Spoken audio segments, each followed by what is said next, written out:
हम लोग surface chemistry पढ़ रहे थे, जिसमें सरफेस केमिस्ट्री में अभी तक पढ़े हम लोग जो पहले क्लास में जो पढ़े हैं उसका रिवाइज अगर करें तो उसमें जो है हम लोग फिजिकल एडजॉर्प्शन, केमिकल एडजॉर्प्शन पढ़े, पॉजिटिव और नेगेटिव एडजॉर्प्शन पढ़े। तो ये सब जो फिजिकल और केमिकल एडजॉर्प्शन पढ़े हैं उसका अब डिफरेंस पढ़ेंगे। तो differences between physical and chemical adsorption.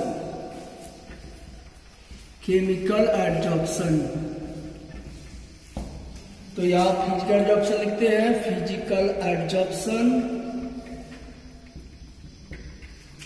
और ये chemical adsorption.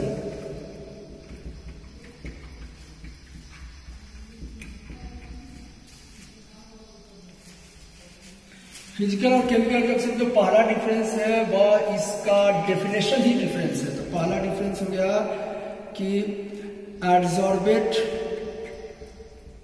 And adsorbent are held together with weak van der Waals force of attraction। तो ये फिजिकल एडजॉर्प्शन का डेफिनेशन भी है कि एडजॉर्बेट और एडजॉर्बेंट यहाँ पर जो है एक साथ रहते हैं week van der Waals force of attraction. Chemical adsorption में अगर बात करेंगे तो adsorbate and adsorbent are held together with a strong chemical bond। तो यहाँ पर जैसे कि फिजिकल एडजॉर्प्शन में weak van der Waals force है, फिजिकल एडजॉर्प्शन में weak van der Waals force of attraction है, जबकि केमिकल एडजॉर्प्शन में यही स्ट्रॉन्ग केमिकल बॉन्ड है। तो ये भारी अंतर है दोनों में। फिर दूसरा difference, it is reversible in nature. इसका जो नेचर है वह रिवर्सिबल है। ये एडजॉर्बेंट में तुरंत बदल सकता है या एडजॉर्बेंट जो है एडजॉर्बेंट से रिमूव हो सकता है। तो इट इज रिवर्सिबल। जबकि केमिकल एडजॉर्प्शन केमिकल बॉन्ड बनता है, therefore it is irreversible process. ये इरिवर्सिबल प्रक्रिया है। तीसरा difference, it is non specific विशिष्ट नहीं है, एंड नॉन सेलेक्टिव, और ये सेलेक्टिव नहीं है। इसका मतलब है कि एडजॉर्बेंट किसी भी एडजॉर्बेंट पर जाके एडजॉर्ब हो सकता है, यहां सिलेक्शन करने की आवश्यकता नहीं है। It is specific and highly selective. तो केमिकल एडजॉर्प्शन जो है ये स्पेसिफिक है और हाईली सेलेक्टिव है, क्योंकि यहाँ पर केमिकल बॉन्ड बन रहा है। तो जब भी केमिकल बॉन्ड बनता है दो किसी भी सब्सटेंस के बीच में, तो वहां पर सिलेक्शन लगता है कि किसके साथ बनेगा और किसके साथ नहीं बनेगा। लेकिन फिजिकल एडजॉर्प्शन की बात करेंगे तो यहाँ केमिकल बॉन्ड नहीं बन रहा है, इसलिए ये पूरी तरह से नॉन सेलेक्टिव इन नेचर है। Fourth difference, the enthalpy of adsorption is very low, and it is about 20 to 40 kilojoule per mole। तो ये हम लोग पहले भी डिस्कस किए हुए हैं, इससे पहले भी इंथैल्पी ऑफ एडजॉर्प्शन क्या होता है, इंथैल्पी ऑफ एडजॉर्प्शन कैसे काम करता है। तो यहाँ पर जो फिजिकल एडजॉर्प्शन है, क्योंकि केमिकल बॉन्ड नहीं बन रहा है, इसलिए यहाँ पे जो हीट या एनर्जी एक्सचेंज होगा वह बहुत ही कम होगा और वह लगभग 20 से 40 किलोजूल पर मोल होगा। लेकिन ये स्थिति यहाँ पर केमिकल एडजॉर्प्शन पर लागू नहीं होता है। केमिकल एडजॉर्प्शन में केमिकल बॉन्ड बनता है, इसलिए the enthalpy of adsorption the enthalpy of adsorption is very high, वह ज्यादा होता है, and it is about 80 to 240 kilojoule पर मोल। इतना। फिफ्थ डिफरेंस अगर हम प्रेशर का प्रभाव पढ़ते हैं, फिजिकल और केमिकल एडजॉर्प्शन पर अगर हम लोग प्रेशर का प्रभाव पढ़ते हैं तो उसका फिफ्थ डिफरेंस है। तो द रेट ऑफ एडजॉर्प्शन, ये सिर्फ फिजिकल एडजॉर्प्शन केस में, the rate of adsorption increases with increase in pressure। तो फिजिकल एडजॉर्प्शन में प्रेशर बढ़ाने से एडजॉर्प्शन का दर बढ़ता है। अब ये जो सेंटेंस है, ये सेंटेंस इसके रिवर्सिबल नेचर होने के कारण है, और रिवर्सिबल होगा तो केमिकल इक्विलिब्रियम होगा, डायनामिक इक्विलिब्रियम होगा। अगर इक्विलिब्रियम होगा तो ली शटलर प्रिंसिपल लागू होगा, और इसी के कारण ये बात लिखा हुआ है। लेकिन केमिकल एडजॉर्प्शन वह रिवर्सिबल नहीं होता है, इसीलिए इस पर प्रेशर का कोई भी प्रभाव नहीं पड़ता है। No effect of pressure, no effect of pressure. Pressure का प्रभाव जो है फिजिकल एडजॉर्प्शन पर क्या पड़ेगा, कितना ज्यादा पड़ेगा, ये सब हम लोग डिस्कस करेंगे बाद में, अगला टॉपिक में डिस्कस करेंगे। लेकिन यहाँ पर अगर फिजिकल और केमिकल में अगर बात करें तो फिजिकल एडजॉर्प्शन रिवर्सिबल है, इसलिए इस पर इक्विलिब्रियम का नियम लागू होगा, और यहाँ पर ये रिवर्सिबल नहीं है, इसलिए इस पर कोई इक्विलिब्रियम का नियम लागू नहीं होगा। इसलिए फिजिकल एडजॉर्प्शन पर प्रेशर का प्रभाव दिखेगा, जबकि केमिकल एडजॉर्प्शन पर प्रेशर का प्रभाव नहीं दिखेगा। तो दीज आर डिफरेंसेस, ये सब डिफरेंस है फिजिकल एडजॉर्प्शन और केमिकल एडजॉर्प्शन पर, और ये इंपॉर्टेंट टॉपिक है परीक्षा के लिए। अब आगे बढ़ते इससे।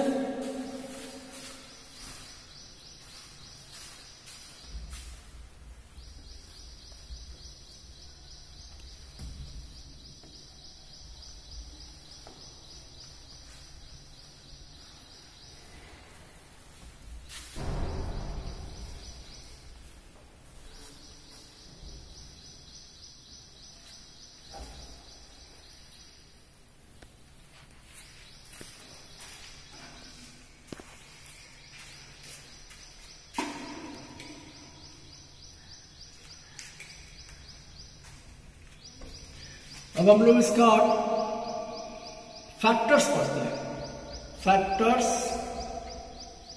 On which adsorption depends. कौन कौन सा फैक्टर है जिस पर एडजॉर्प्शन डिपेंड्स करता है, और ये हम लोग इसके अंदर में पढ़ रहे हैं, adsorption of gases on solid. ये हमारा मेन टॉपिक है, adsorption of gases on solid surface. तो ये हमारा टॉपिक हो गया adsorption of gases on solid surface. और अब हम लोग पढ़ेंगे कि कौन कौन सा फैक्टर है जिस पर एडजॉर्प्शन डिपेंड करता है, किसका एडजॉर्प्शन, गैस का, और किस पर, सॉलिड का। तो सबसे पहले हम लोग नेचर ऑफ एडजॉर्बेंट पढ़ते हैं। नेचर ऑफ एडजॉर्बेंट, यहां पर एडजॉर्बेंट क्या है, यहां पर एडजॉर्बेंट गैस है। तो गैस का नेचर कैसा होगा इसी पर हम लोग पढ़ेंगे इसमें। तो यहाँ पे एडजॉर्प्शन की जब बात करें तो एडजॉर्प्शन दो हो जाता है, फिजिकल और केमिकल। तो केमिकल एडजॉर्प्शन का यहाँ बात नहीं करेंगे, यहाँ पर मेनली फिजिकल एडजॉर्प्शन का ही बात करेंगे। और अगर हम दोनों को मिला के यहाँ पे बोले तो फिजिकल एडजॉर्प्शन का अगर लिखे फिजिकल एडजॉर्प्शन, कि फिजिकल एडजॉर्प्शन पर क्या घटित होता है। केमिकल एडजॉर्प्शन में कोई प्रभाव नहीं पड़ेगा, केमिकल एडजॉर्प्शन केवल केमिकल रिएक्शन पर डिपेंड करता है। फिजिकल एडजॉर्प्शन में gases having high critical temperature. अब यहाँ पे टॉपिक आया, इससे पहले हम लोग इसमें क्रिटिकल टेम्परेचर क्या होता है। क्रिटिकल टेम्परेचर हमने पढ़े थे, स्टेट ऑफ मैटर में आया था क्रिटिकल टेम्परेचर, और फिजिक्स में भी आता है। क्रिटिकल टेम्परेचर एक वह टेम्परेचर है जिसके ऊपर the temperature above which A gas can not be liquefied. एक ऐसा खास टेम्परेचर है जिसके ऊपर जाने से गैस लिक्विड में नहीं बदलता है, लेकिन उस पर लिक्विड में बदलता है, तो क्रिटिकल टेम्परेचर हो गया। Gases having high critical temperature, और जिस गैस का क्रिटिकल टेम्परेचर हाई होता है वह आसानी से लिक्विड में बदल जाते हैं। तो gases having high critical temperature are more easily liquefied and thus more easily adsorb at given solid surface।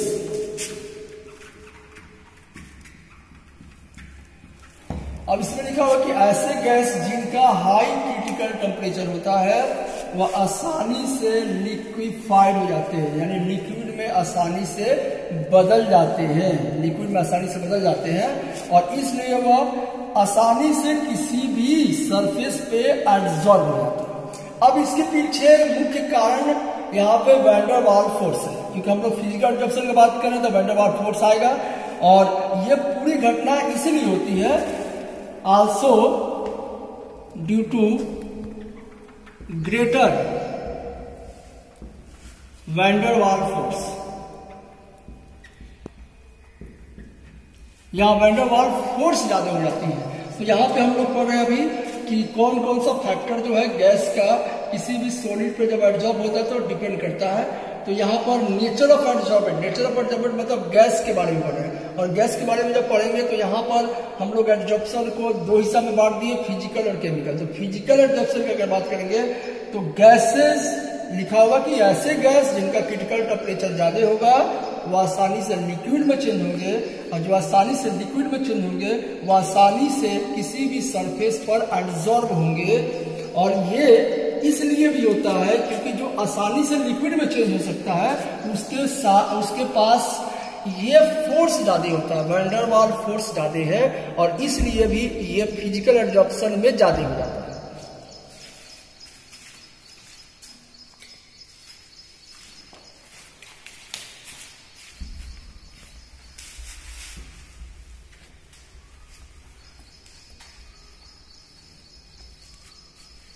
दूसरा फैक्टर है इसका थर्मोडायनामिक्स नेचर, तो इफेक्ट ऑफ टेम्परेचर। और अगर हम इसमें केमिकल एब्जॉर्प्शन, फिजिकल एब्जॉर्प्शन में तो ये सब होगा, लेकिन केमिकल एब्जॉर्प्शन में ये नियम लागू नहीं होगा। तो अगर केमिकल एब्जॉर्प्शन का बात करें इसमें अगर लिख दिए केमिकल एब्जॉर्प्शन, अगर केमिकल एब्जॉर्प्शन में लिखे तो केमिकल एब्जॉर्प्शन में gases which are able to react with adsorbent are more easily adsorbed। क्योंकि केमिकल एब्जॉर्प्शन में कोई फिजिकली कांटेक्ट नहीं है, यहाँ केमिकल बन रहा है, इसलिए ऐसे गैस जो सक्षम है रिएक्ट होने में एड्जॉर्बेंट के साथ वही आसानी से एड्जॉर्ब होंगे, जो रिएक्ट नहीं करेंगे वो आसानी से एड्जॉर्ब नहीं होंगे।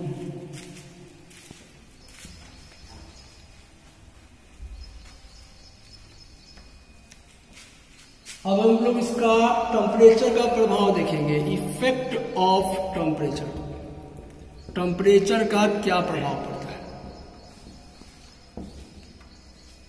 तो इफेक्ट ऑफ टेम्परेचर में बात करेंगे तो यहाँ पर भी दो बात होगा, एक फिजिकल के लिए एक केमिकल के लिए। तो फिजिकल पहले तो इसका थर्मोडायनेमिक्स कॉन्सेप्ट समझेंगे। थर्मोडायनेमिक्स इसका कॉन्सेप्ट जो है वह क्या करता है। तो सबसे पहले हम लोग इसका थोड़ा सा स्लाइटली थर्मोडायनेमिक्स इसका कॉन्सेप्ट समझेंगे इन एडजॉर्प्शन। एडजॉर्प्शन में थर्मोडायनेमिक कॉन्सेप्ट क्या है, इसके बाद ही इफेक्ट ऑफ टेम्परेचर समझ में आएगा। तो थर्मोडायनेमिक कॉन्सेप्ट अगर देखें तो पहला सेंटेंस ये है कि adsorption is a spontaneous process, spontaneous process. Adsorption की अगर बात करेंगे तो एडजॉर्प्शन एक स्पॉन्टेनियस प्रोसेस है। स्पॉन्टेनियस मतलब ऐसी प्रोसेस जिसमें कोई बाहरी बल की जरूरत नहीं लगती, स्वतः होने वाली प्रक्रिया। तो एडजॉर्प्शन भी एक स्वतः होने वाली प्रक्रिया है। तो adsorption is a spontaneous process. अब अगर कोई स्पॉन्टेनियस प्रोसेस है तो for a spontaneous process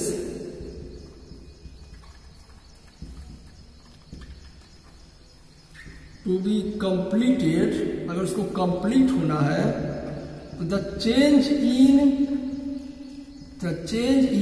free energy must be in negative value. इसका मतलब फ्री एनर्जी है, थर्मोडायनामिक्स से पढ़ना है डेल्टा जी, इसी को बोलते हैं चेंज इन फ्री एनर्जी, और उसका वैल्यू नेगेटिव में आएगा।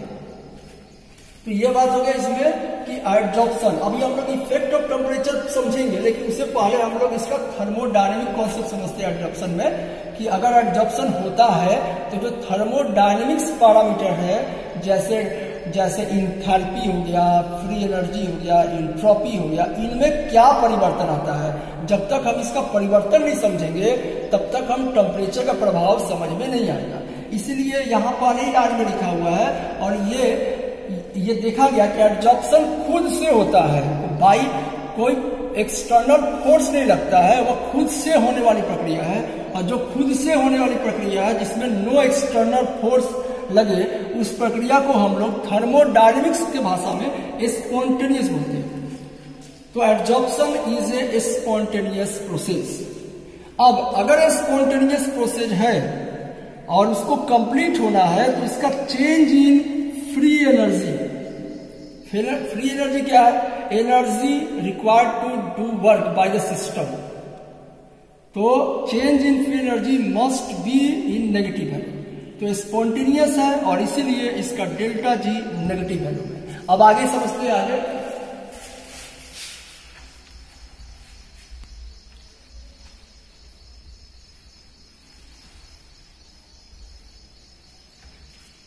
अब क्या होता है इसको कि ड्यूरिंग एडजॉर्प्शन, अगर एडजॉर्प्शन के दौरान क्या होता है, during adsorption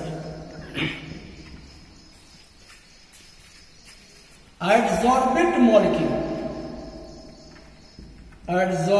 molecules settle on या at surface of adsorbent and hence change in entropy comes out negative. इसका मतलब हुआ that is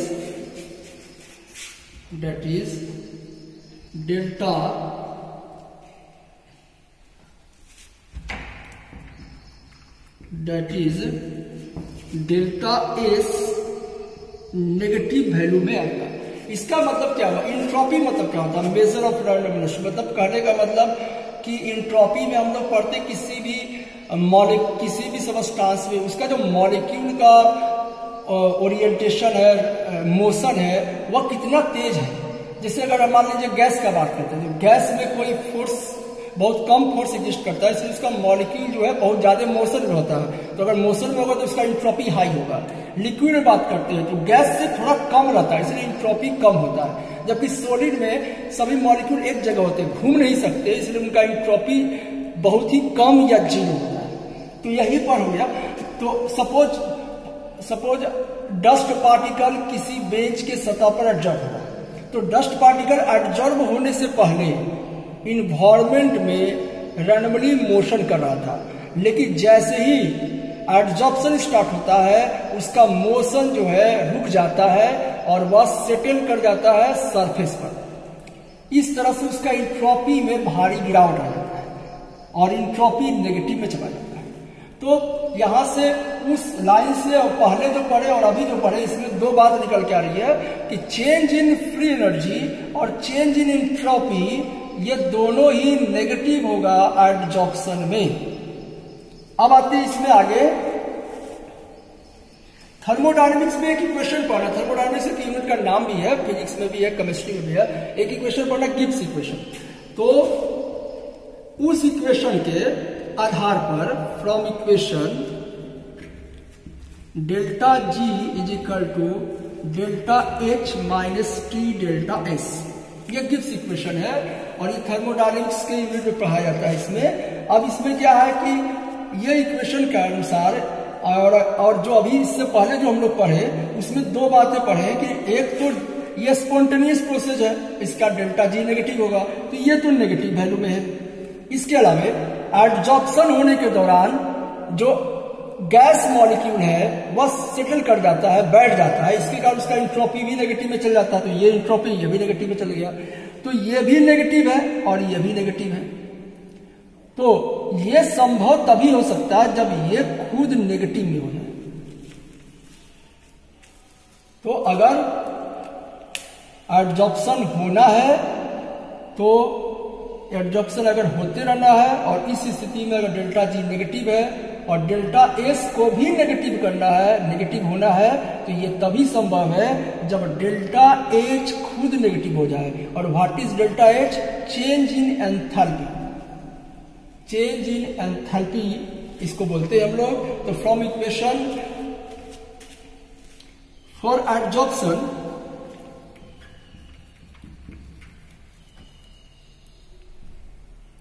delta H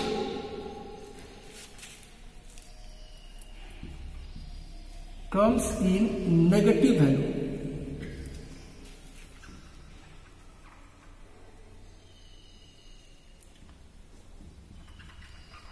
because delta G and delta S are in negative। तो हम लोग इसको ज्यादा लंबा चौड़ा लिखने की जरूरत नहीं, थोड़ा सा लिख देंगे। डेल्टा H जो है वह नेगेटिव वैल्यू में आएगा, क्योंकि नेगेटिव जब तक ये नहीं होगा तब तक ये नेगेटिव और ये नेगेटिव नहीं होगा। ये मैथमेटिकली देखा जाए तो इतना पढ़ने के बाद एक बात मालूम चला यहां पर, वह है कि adsorption is an exothermic process. तो एडजॉर्प्शन एक एक्सोथर्मिक प्रक्रिया है। एडजॉर्प्शन एक एक्सोथर्मिक प्रक्रिया है और ये इसलिए है क्योंकि यहां से निकला है कि डेल्टा एच यानी चेंज इन एंथैल्पी नेगेटिव होता है। तो दो प्रोसेस पढ़ा जाता है, एक्सोथर्मिक और endothermic. What are endothermic means gain heat, और अगर हीट इन्वॉल्व होगा तो उसको एंडोथर्मिक बोलेंगे, और अगर हीट बाहर जाएगा तो उसको हम एक्सोथर्मिक बोलेंगे। तो एक्सोथर्मिक हीट के एक्सचेंज पर डिपेंड करता है कि हीट अंदर आता है रिएक्शन में कि हीट बाहर जाता है। अब आते हैं इस टॉपिक पे जो हम लोग पढ़ रहे थे, effect of temperature. Effect of temperature अभी खत्म नहीं हुआ, अभी तो हम समझ रहे थे थर्मोडायनेमिक्स कॉन्सेप्ट का। अब इफेक्ट ऑफ टेम्परेचर में, तो इफेक्ट ऑफ टेम्परेचर का अगर बात करें तो इसमें एडजॉर्प्शन पर क्या प्रभाव होगा, तो इसमें दो है, एक फिजिकल है एक केमिकल है। तो हम लोग फिजिकल से स्टार्ट करें। Physical adsorption, physical adsorption. तो इससे पहले हम लोग जाने, इससे पहले पिछला क्लास में पढ़े कि फिजिकल एडजॉर्प्शन एक रिवर्सिबल प्रोसेस है, और रिवर्सिबल है तो इसमें इक्विलिब्रियम का नियम लगेगा, और इक्विलिब्रियम का नियम लगेगा ली सर्कुलर प्रिंसिपल। तो उसके आधार पर हम इसका टेम्परेचर का प्रभाव पढ़ेंगे। तो let us consider a reaction gas plus solid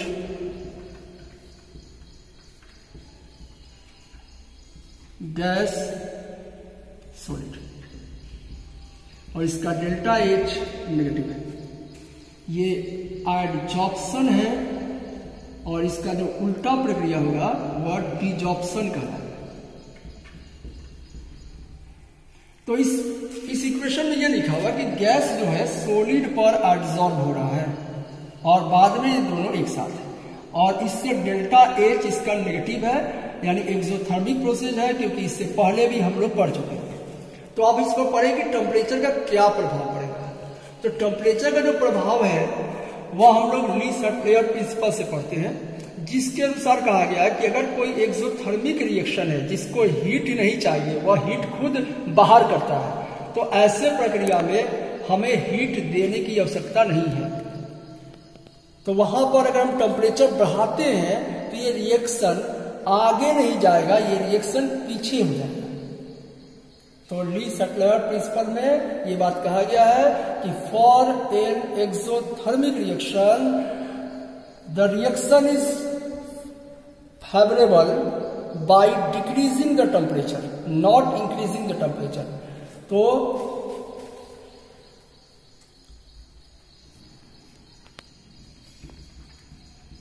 according to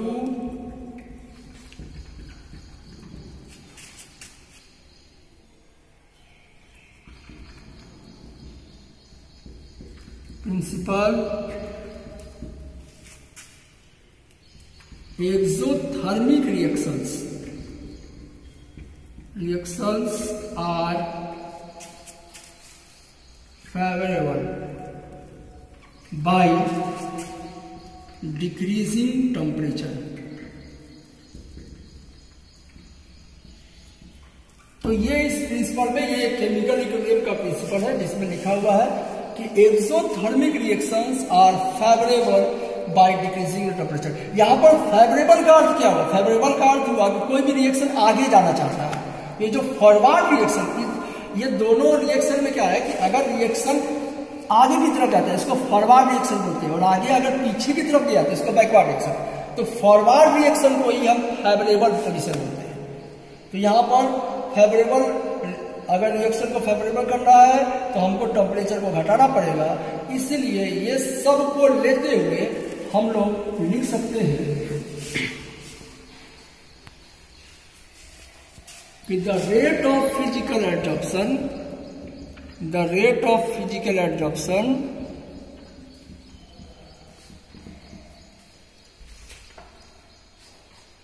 और एडजॉर्प्शन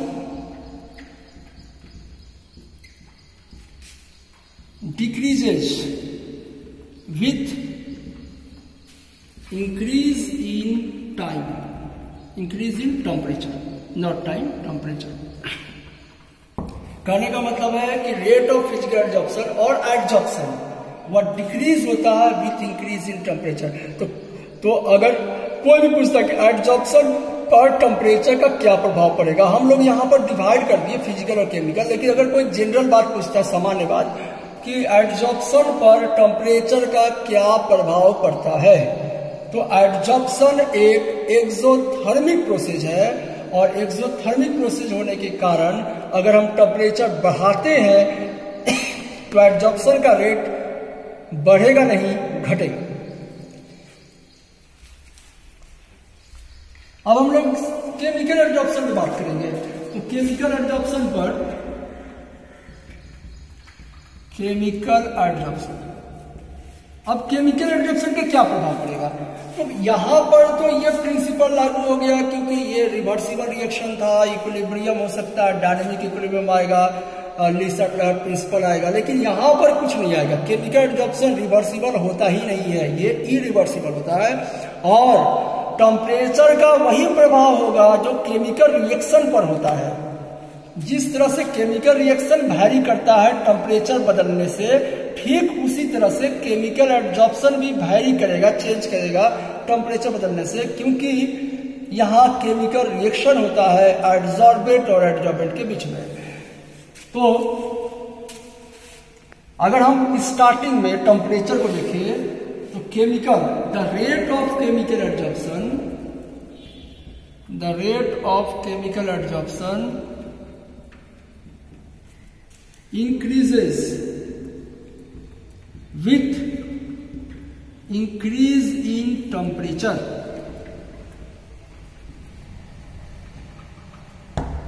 यहां पर रेट ऑफ केमिकल एडजॉर्प्शन जो होगा वह बढ़ेगा टेम्परेचर को बढ़ाने से, क्योंकि जैसे जैसे अगर हम टेम्परेचर बढ़ाएंगे तो उसका मॉलिक्यूल का जो एवरेज काइनेटिक एनर्जी है वह बढ़ते चला जाएगा, और जिसके कारण उसका रिएक्शन होने का रेट बढ़ेगा, और इसी कारण केमिकल एडजॉर्प्शन जो है उसका गति तेज हो जाता है टेम्परेचर बढ़ाने से। हाँ, टेम्परेचर अगर स्टार्टिंग से बढ़ाते तो केमिकल एब्जॉर्प्शन बढ़ेगा, लेकिन अगर ज्यादा अगर हम टेम्परेचर बढ़ा देंगे तो हो सकता है केमिकल एब्जॉर्प्शन स्लो हो जाए या बंद हो जाए।